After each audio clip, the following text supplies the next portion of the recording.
Então, sua mãe perdeu a chave do carro de novo? Caraca! E o seu primo quebrou a perna de novo no skate? Meu Deus, eu não acredito. E você queimou o arroz, né? Pra variar. Incrível, né? Meu Deus do céu. Não, e eu aqui de novo com aquele chefe lá, sabe? Cara, eu nunca pego um chefe legal, todos, né, me tratam do mesmo jeito. O que será que acontece? Por que será que nós temos, né, esses comportamentos, essas repetições? Por que que a vida sempre traz algumas questões pra gente, né, e para todo mundo à nossa volta? O que será inconscientemente que acontece? Que fenômeno é esse que faz com que a gente repita os mesmos erros? Então, vamos lá, agente terapêutica. O que será que acontece na nossa mente?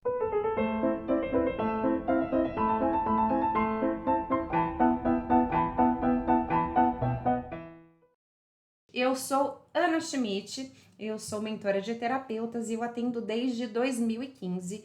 Eu já atendi mais de 3.000 pessoas e uma queixa recorrente nesses atendimentos é o do comportamento irracional, né? É uma queixa que a pessoa às vezes nem percebe exatamente que está fazendo, às vezes ela se acha vítima, ou às vezes ela entende que ela tem uma parcela de culpa, mas não consegue controlar, como no caso da compulsão, do vício, né? Dê o nome aí que você quiser, ou autossabotagem. Autossabotagem é outro tipo de comportamento que tem a ver aí com esse mecanismo. Então, dê o nome que quiser, mas vamos lá entender como é que isso funciona. E eu quero, deixa eu ver aqui, tá certo. Eu vou mostrar aqui 2 livros que me inspiraram muito para essa aula de hoje e me inspiraram na vida também. Esse primeiro aqui é do Freud, Além do Princípio do Prazer. Eu li na faculdade, quando eu estudei artes, eu usei ele para o meu TCC. E esse daqui é do Násio, porque repetimos os mesmos erros.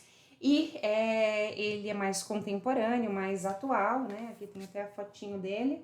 Násio, eu acho que ele é argentino e mora na França. E ele traz, então, um olhar mais atual da psicanálise, mas sempre se referindo a Freud, Lacan e seus amigos. Então, vamos lá. No livro do Násio, ele fala que a repetição, essa compulsão, ela pode ser uma coisa boa, ela acontece de forma positiva e também acontece de forma negativa, de forma mais autodestrutiva. No caso das repetições boas, então, os rituais que a gente tem, os bons hábitos, os bons laços que a gente cria, sempre que a gente chega no lugar, a gente tem um determinado comportamento que é bom pra gente, que é bom para os outros, aí é uma repetição boa. E existem as repetições ruins, que a gente não consegue aprender com os próprios erros e a gente até percebe que tá fazendo alguma coisa de novo, né? Nossa, de novo eu tô repetindo isso, mas a gente não consegue parar. Ou a gente se acha vítima daquilo e também não consegue sair dessa situação. Vamos falar sobre a palavra compulsão. Compulsão tem relação com a palavra compulsório. Compulsório significa obrigatório. Então, a presença de todos é compulsória. Então, vocês são obrigados a vir. E na compulsão, a pessoa que sofre de uma compulsão é como se ela se sentisse obrigada a fazer alguma coisa. Então, ela faz aquilo meio que por uma obrigação do inconsciente. E como será que isso funciona, né? Da onde será que isso vem? O Freud, né, eu vou explicar resumidamente aqui, bem simples, no princípio do prazer, primeiro, ele trouxe, nas suas obras anteriores, ele falava do princípio do prazer. O princípio do prazer é a busca pelo prazer, a busca pelo gozo, pela satisfação, pela alegria, por aquilo que faz bem. Mas aí ele começou a observar, nem precisou de tanto tempo de observação para chegar nisso. E ele notou que algumas pessoas tinham uns comportamentos mais autodestrutivos, e com frequência até, e que isso não parecia ser prazeroso. E aí ele começou a observar um pouquinho mais e viu que sim, que naquele comportamento autodestrutivo, naquele comportamento onde tinha dor, existia prazer também. Olha que loucura. E aquele comportamento aparentemente horrível, né? Aparentemente assim, cruel, era, na verdade, uma fonte de prazer para a pessoa. Então, Kátia, seja bem-vinda. Me fala se o microfone tá legal, se você tá conseguindo ouvir direitinho, por favor. Então, ele notou que, apesar dos efeitos colaterais ali daqueles atos, as pessoas elas curtiam os efeitos colaterais ruins como um tipo de masoquismo. Então, é um tipo de masoquismo da vida diária. Boa tarde. Então, é tipo aquela casquinha, sabe? Que a gente vai arrancando, e aí daqui a pouco a gente se arrepende porque tá ardendo, tá doendo e não quer parar. Então, tipo aquela dorzinha inicial, é uma coisa que vai dando prazer pra gente até que até que uma hora a gente se arrepende porque tá horrível, né? Tá doendo demais. Então, muitas vezes, essa compulsão à repetição, né? Esse comportamento compulsivo, ele acontece, só que em dimensões muito piores, muito mais drásticas e dolorosas e com efeitos colaterais muito piores do que arrancar uma casquinha de ferida. Beleza, ele não se preocupa não. Então, vamos lá. Tô aqui contando, explicando da onde veio essa ideia, né, do princípio do prazer e da onde vem ela no inconsciente.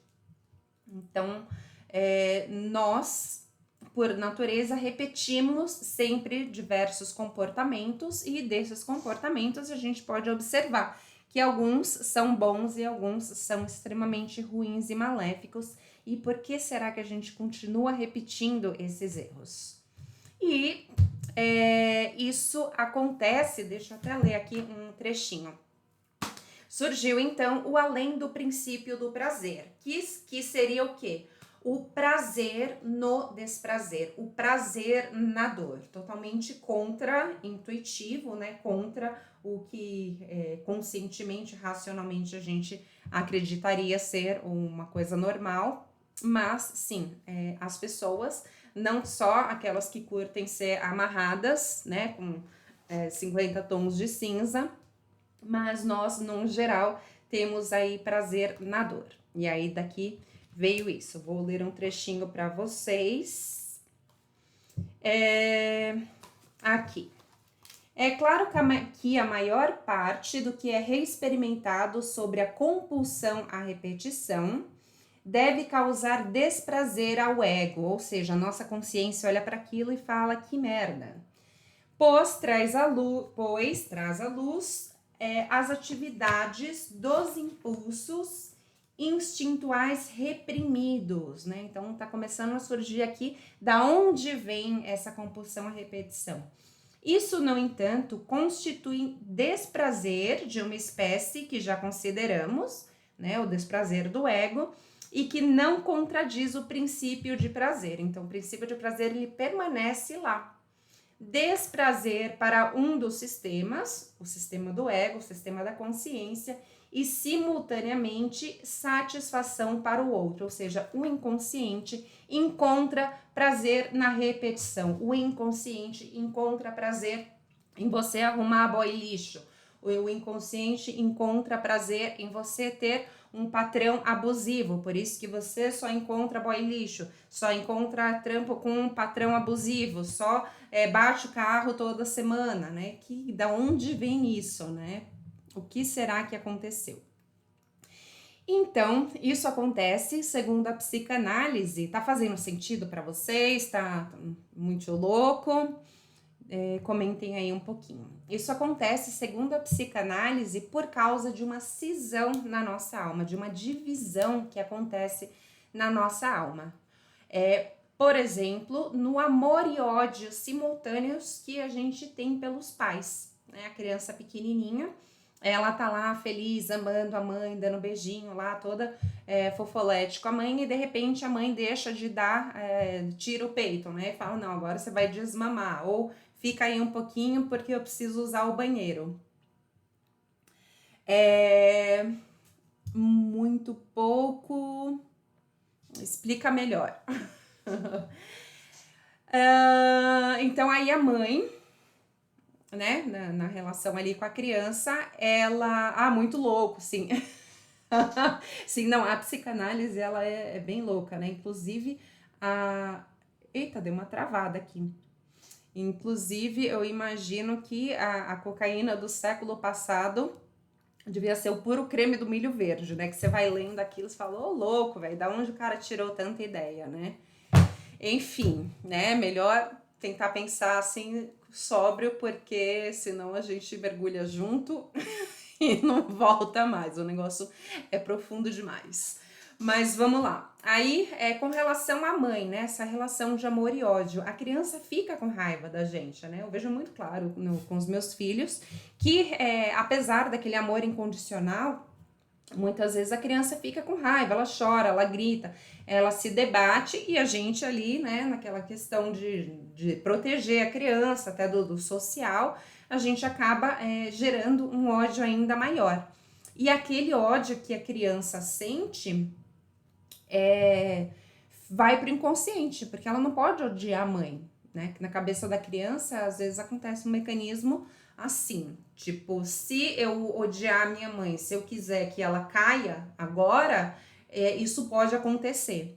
Então, eu não posso desejar isso, porque isso já começa a gerar culpa. E aí começa a vir um monte de pensamentos, tipo, oh, meu Deus, o que foi que eu pensei? E aí a criança reprime aquilo vai para o inconsciente. Porque se permanecer na consciência, ela vai se sentir muito mal. Então, o ódio, ele começa a ser reprimido, assim como diversas experiências, diversos pensamentos que são inadequados para a vida diária. Então, isso não é tolerado pela consciência e é enviado para o inconsciente e fica tentando voltar, né? Esses pensamentos de ódio, essas experiências ruins e dolorosas, elas tentam voltar o tempo todo através de quem? Da repetição. Boa tarde, Vânia. Vânia, aluna lá da formação, eu adoro quando as aluninhas vêm participar, sinal que a coisa tá boa.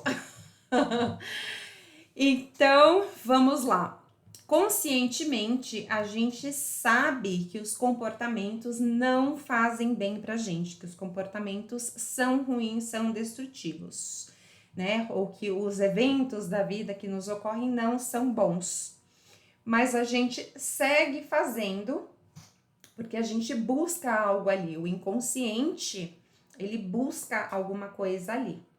Ou um prazer no próprio castigo, ou uma necessidade, né? Quer chamar a atenção dos pais, quer chamar a atenção do marido, do parceiro, da parceira, quer ter um determinado afeto, mesmo que seja o afeto de um sujeito que não presta, então tem ali um ganho secundário.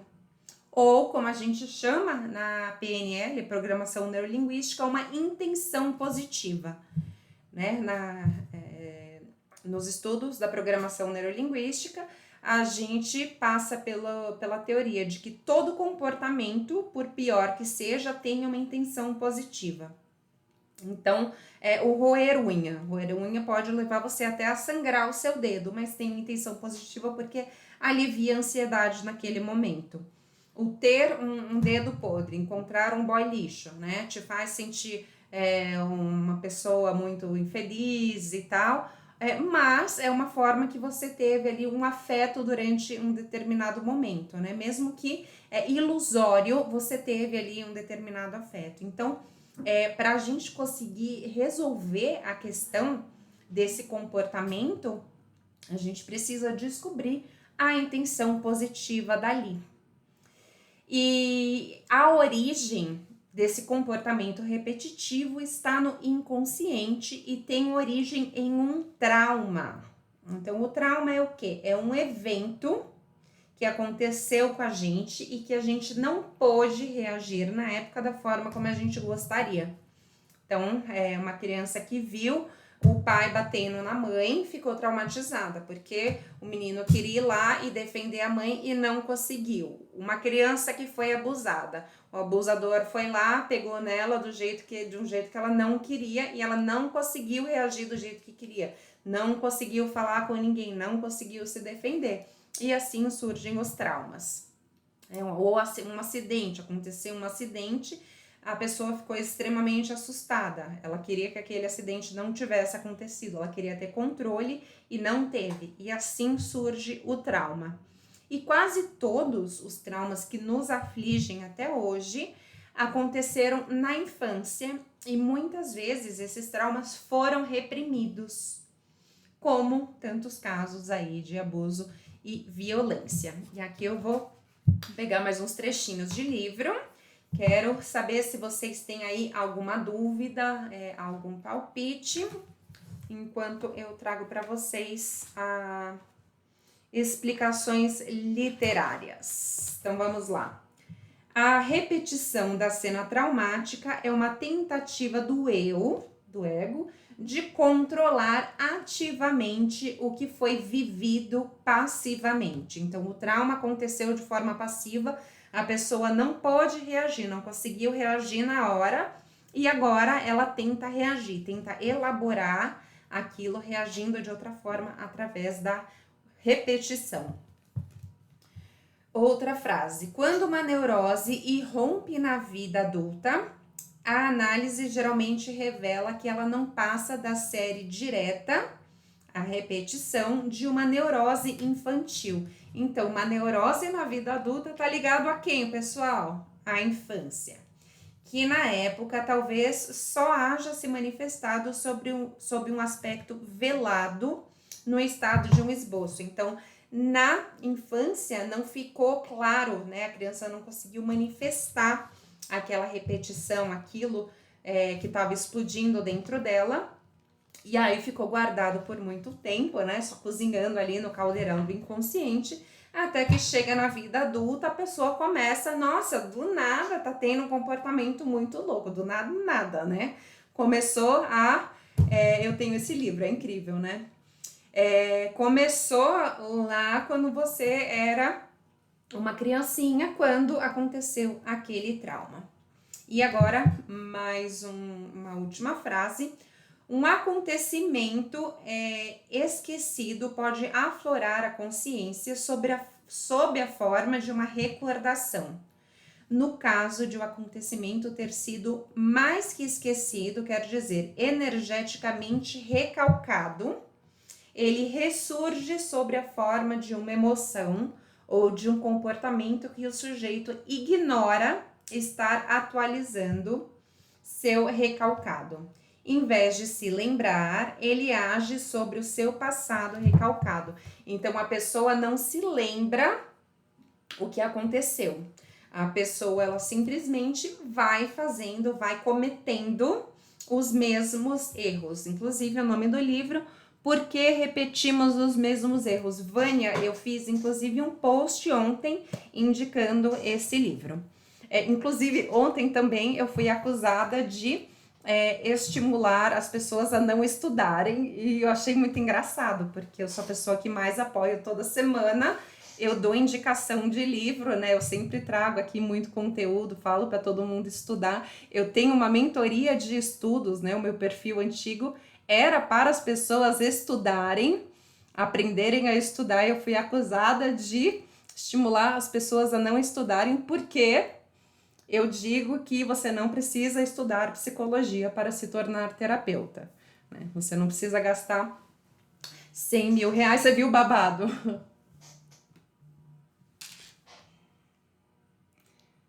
Eita, caiu.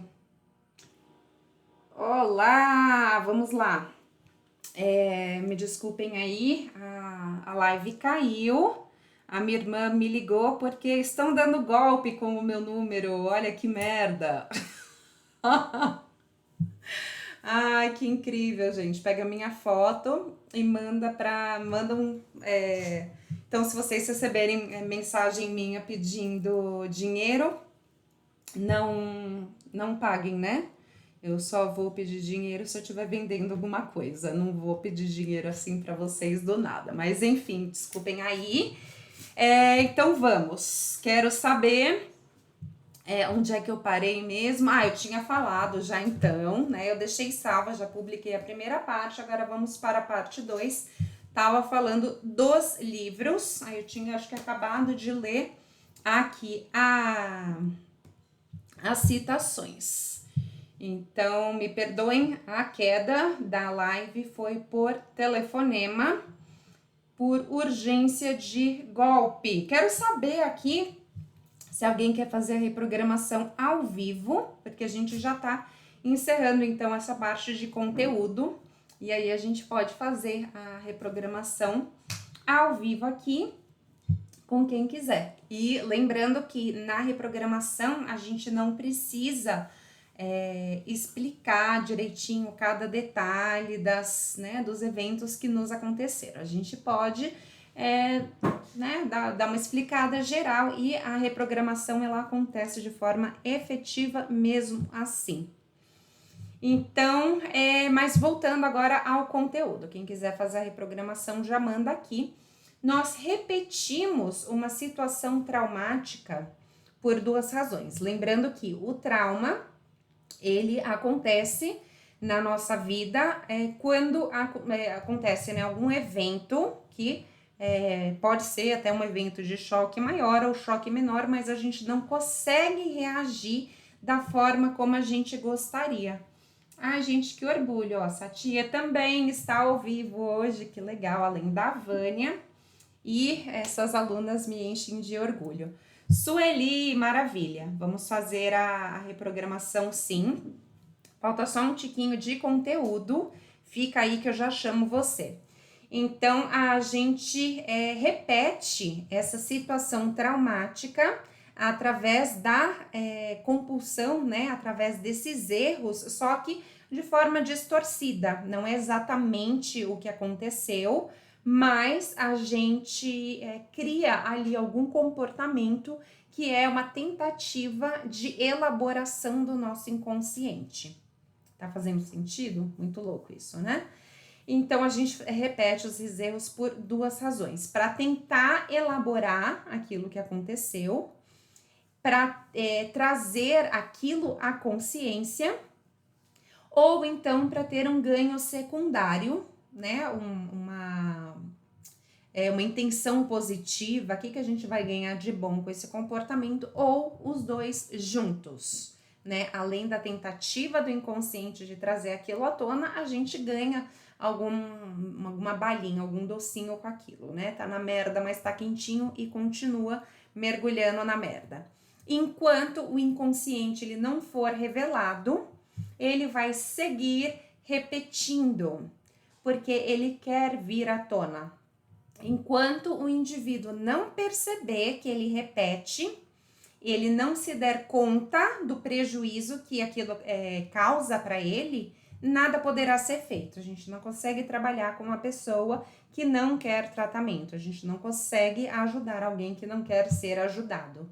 Então, a pessoa precisa entender, olha, fiz de novo. E precisa falar, cara, não quero mais isso, você me ajuda? Acontecendo esses dois pontos, a gente consegue ajudar.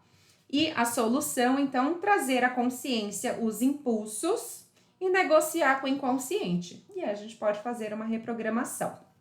Então, fiquem aí também para assistir a reprogramação e vai ter surpresa no final. E pessoal do YouTube, se inscreva no canal e até a próxima. Beijos!